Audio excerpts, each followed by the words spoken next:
Hi guys, welcome back to Authentic Talks 2.0. Today's episode is truly special to me because I'm joined by two men I love deeply, my husband and our 21-year-old son, for an open and honest conversation about men and mental health. As a wife, mother, and wellness advocate, I've seen the challenges men face when it comes to expressing their emotions, asking for help, and prioritizing their mental well-being.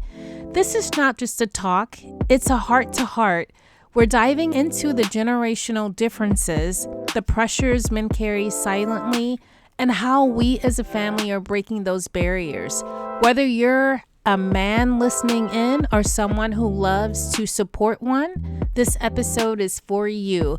Let's normalize these conversations and let's get real, let's get vulnerable, and let's heal together.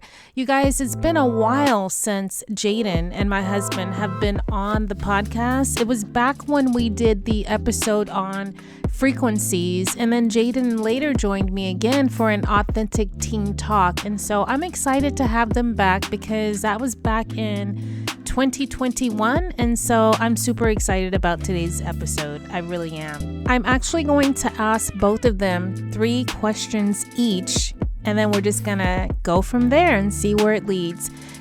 Let's go ahead and dive on in. Please welcome my husband Matthew and my son Jaden to Authentic Talks. Authentic Talks is all about authentic conversations. This show is all about growth, love, respect, success, mind, body, and spirit. If you're looking to grow and become your authentic self, then this is the podcast for you. And I am your host, Shantae. Welcome to the show. Welcome back to the show. It's really good to have you both back. It's been a minute since I've had you guys on. Yeah. Thank you. Appreciate that. Yay, I'm excited about that. So we're going to be talking about men and mental health. So before we dive on in, I guess I'll turn to you first, babe, to talk about what is it that you believe is the most important thing that a man that's over the age of 50 would want to understand about mental health? I would like men to understand that having mental health is just like having your physical health. Sometimes there's a stigma. As soon as someone says mental health, they go, well, I don't have a problem, or I'm not crazy. It's not that. It's mental health and understanding ways to help you be better in dealing with all the social pressures that men face these days. What were you taught growing up about how men should handle their emotions, and how has that shaped how you deal with stress or mental health today? When I grew up, men weren't supposed to really have emotions unless you were defending yourself or your family. You were taught that you weren't supposed to cry or be a baby, grow up and be a man, be tough. And how it has shaped how I deal with stress and mental health today, well, there's still some of that is still rooted, old beliefs. And it's largely due to how much can a man say, how much can he express himself before they don't call him a man. If he is too emotional, quotation marks, then he is called a B word or a sissy or a wimp. Again, if we don't talk enough and we're too stoic, we're emotionless and we're cold and we're a robot. So there's a struggle there to find that balance, and it depends on your support system and your environment as to them understanding the things you're going through, and then understanding yourself and knowing how to express your feelings without it being overbearing or over the top or extreme, where people misunderstand what you're trying to say and exactly how you're feeling. I think I understand exactly what you're saying, because I think that that's something that women experience as well. And that's not to take away what you just shared, because I completely understand and I appreciate your authenticity in opening up to share that. I really do appreciate that. We could actually be there on that question quite a bit, but I'm going to move on. True. And if you want to come back and elaborate more, absolutely. Do you want to stay on this question or? No, we can move on. All right. Have there been moments in your adult life where you struggled mentally but didn't feel like you could talk about it? And if so, what held you back? I think you might have almost answered this question. There's always like pressures and stresses in life, but I've learned a long time ago that no matter how dark or how bad things are, it could always be better tomorrow. So I usually worked myself through whatever stress or pressure I was feeling and worked it out. There are very few, honestly, people I was close enough to where I could actually talk about these things. So I would pray and ask for guidance and just have patience in it, because no matter how bad it seems, there's always that possibility it could be better. It is a chance for it to be better, and never giving up hope. Would you say today that you're going through like any kind of challenges where you feel like you're struggling in today's society? No, I wouldn't say I'm struggling in anything. Obviously the world is a crazy place right now, and we won't get into all that. But it's not a struggle, because you need to be grounded in knowing who you are and what you're capable of, knowing your worth, and focusing on what truly matters and not being distracted by all the things going on in the world. And that is so much easier said than done. And that's how come we have to have a lot of tools to help us to navigate and cultivate the type of life that we want. Because myself being a mental health advocate and someone who understands the importance of our mental health, I too have times where I struggle, and I shared that struggle with more than anyone. I shared that struggle, where I was feeling like, what in the world is going on? I was feeling unseen, unheard, disrespected, all the things, and it's like interesting how someone cannot, people are not even aware, when they are not aware of what in the world. Okay, so this is about men and their mental health, so let's keep it there. Let's keep it there. All right, so my other question for you is, what advice would you give to younger men like our son about protecting their mental health while still feeling strong and grounded as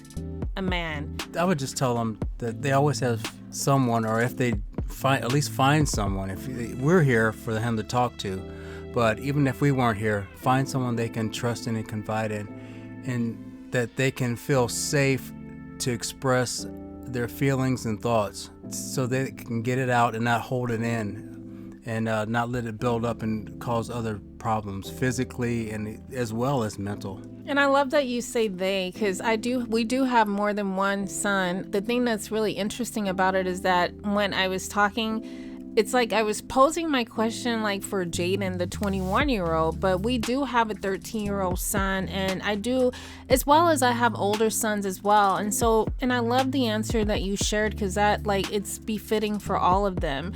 I want to talk specifically about the 13-year-old who we are continuing to raise, our son Josiah. What advice would you give him today about mental health? Or is that too young? Do you think that's too young to talk to him about, or? No, I think something that I need to help him to understand is understanding exactly what mental health is. It's say physically healthy, your mind needs to be mentally healthy. What are good thoughts? What are possible bad thoughts? Are negative thoughts? And knowing when and who to communicate those thoughts to, having those trusting people to talk to, and understanding it's okay if it crosses your mind, but you need to understand what you need to do with those thoughts or feelings that come across.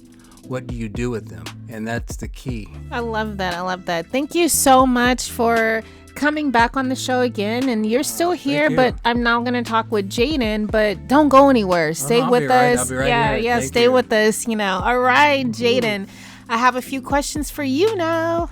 Right, Jaden, this was the perfect month to have you back on the show where we're talking about men and mental health. And I wanted to talk to you about your age group, how things are going for you. And my question is, do you feel like your generation is more open to talking about mental health than older generations, and why or why not? Yeah, I think our generation is definitely more open to talking about mental health in general, but I think there's a identity crisis when it comes to young men and where they actually fit in society when it comes to, men and women in general. Like, the roles are in modern culture just demanded in different ways. So yes, we're more open, but there's societal pressure, and then we have to add in social media and the economic times of what we're in. So it kind of adds a weird dynamic that we're trying to adjust to. I think that's one thing to really emphasize, is the times are different. I definitely can agree to that, because growing up in Pops and I's generation, we didn't have cell phones, we didn't have social media, so we had a different type of situation that we had to deal with. Yeah, so totally different, Okay, so my next question for you is, have you ever felt pressured to man up or stay silent when you're going through something emotionally tough? Yeah, so I would say that when it came to manning up, right, that for me that looked like taking on more responsibility and being able to deal with maybe the emotional or mental turmoil that came with that, right? But how did I navigate that? And so I think when you're making that adjustment, it's really what's kind of tough, right? And so I think the pressure to man up for me, yeah, I've definitely felt that. And I totally get that, because we're all going to have our own personal things that we go through, and part of growing up or adulting is that your parents are not able to be there for every single situation. Yeah, that's correct. It's like you have to be able to work it out. What does mental health mean to you at this stage of your life, and what do you wish more people understood about what young men go through? Mental health for me at this stage of my life looks like keeping all my ducks in a row. And what that means for me is making sure I eat clean, little to no sugar. Making sure I go to the gym, making sure I'm drinking enough water, hydrating myself. I have a self-care routine when it comes to my face hygiene, right? And making sure I'm stepping my game in those kind of ways. I mean, you can even extend to fashion, right? How I carry myself outside the house, how I look. Self-esteem is definitely tied to mental health, right? And so I think how you present yourself in those aspects are very important to your mental health, because the way you view yourself is how others can definitely view you. In fact, that's actually 100% true, because then you'll carry yourself that way and people will perceive you in the way that you also think about yourself. So self-esteem is very important. That's tied to mental health, and that's why I do the things I do. Hey, that's really awesome to hear you say that, Jaden, because I was thinking it's a holistic approach. It's about eating right. It's about exercise. If you don't like the word exercise, I would say being physically active. The way you think about yourself, the way you carry yourself, clean yourself up, your hygiene, the way you dress, how you present yourself and who you're being. So it's more of a holistic approach, and I love the way you said that and put it together. Yeah, thank you so much. I really appreciate that. One more thing I do want to add is that, we all heard the story of it's the 5 friends you hang around that you end up representing to not only yourself, but the world as well. I like to extend that to that as well, as the communities you decide to associate yourself with are very important, as that's part of your reputation. That can also affect your mental health, right? So it's a deep rabbit hole we could really go down. One more thing I wanted to add I do is that I also host volleyball. I'm a coordinator for volleyball, right? And I host it, and though that does add some stress to my life, it's stress I'm willing to deal with because it's very fun having 50 people pull up at any given time within a 2-week notice. It's very fun. So, yeah. Okay, now you brought up holistic, so I do want to dive into that a little bit. So you talked about your physical, and you talked about the way that you eat. That's physical. Go through them again. Okay, so what do you do for your mind? So for my mind, I do meditate. I like to actually just sit with my thoughts and kind of like analyze what I'm actually like really taking in. Did I take something in that was like good or bad? And is my thoughts like really kind of like broadcasting that back out to me like an echo chamber, of like my day. So I analyze my day, and just being able to just take some time off from my phone is very important. That's number one. And then what do you do for your body? My body, yes, movement's very important, like, exercise, right? I like to run. Me and my friends, we do, sprints and swims on Wednesdays. I've gotten really good at swimming. I've decided to state that swimming is a lot harder than sprinting, honestly. It's And then what about for your spirit? For my spirit, I believe prayer, spending time in nature for those that want to, take that route. That's very good. Connecting, being barefoot in the grass, and really just being mindful. And with that, I do want to say one more thing. The last thing I have for you is that overall, I've analyzed that within myself that sometimes in the past I used to ingest, different forms of medias, right? And I would think I'm formulating my own thoughts and, spewing out my own opinion when really I'm just regurgitating the things I've heard in social media. And those create beliefs that, you didn't really subscribe to. You just subconsciously thought that, oh yeah, that's good. But you didn't really check your thoughts. You didn't, I want to say, cleanse your thoughts out and analyze them. So that creates it just creates a mess, Yeah, I totally agree with that. Like with people picking up things off of social media and regurgitating them as if they're their own thoughts, and then not being able to sit with themselves to recognize that that's all it is you just seeing a ton of things on social media and you're just pulling from that. And so I love that. That was a beautiful share. I do have to say that it was awesome having the both of you guys back on the show, because it has been a while since 2021. So it's been like at least 4 years or something like that. So yeah, This was an awesome episode. I would love to have you back, Jaden, with the teens, authentic teen talks. People like, where are they now? Because all of you guys should be out of high school now. And I think Damone, I seen that he graduated. I know like everyone has now graduated from like Jonathan, Crystal, like everyone, so I think that would be an awesome episode. All right, guys, thank you so much for joining me. I really appreciate it. And do you have a takeaway that each one of you would like to share? Who wants to go first? Go ahead, Jaden. Yeah, my takeaway from today's podcast was, in answering these questions, I realized that I've actually grown a lot when it comes to mental health, and being able to recognize not only where you stand right now, but how far you've came can motivate you for going forth in the future and taking another step, into the unknown. Or maybe it's a little known, but you have better visibility with knowing yourself, and that's an everyday thing to learn. I love that. I love that share. And what would you like to leave them with, baby? The mic is yours. It's almost a touch on what Jaden was talking about, but it's really having a self-awareness.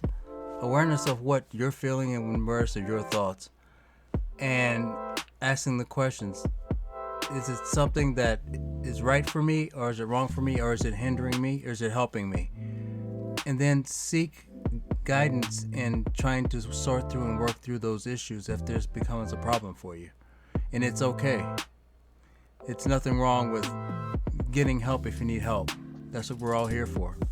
Thank you guys for joining me today for this deeply personal and powerful conversation on men and mental health. I want to thank my husband and my son, not just for showing up on this podcast, but for showing up in life with honesty, strength, and vulnerability. These are the conversations that help break generational cycles and remind us that mental health is not a weakness. It's a part of being human. If you're a man listening right now, I want you to know this. You are allowed to feel. You are allowed to seek support, and you don't have to carry everything alone. And if you love a man, whether he's your partner, son, father, or friend, keep making space for him to speak his truth. We're all in this together. Keep the conversations going. Take care of your mental well-being. And remember, healing happens when we show up authentically.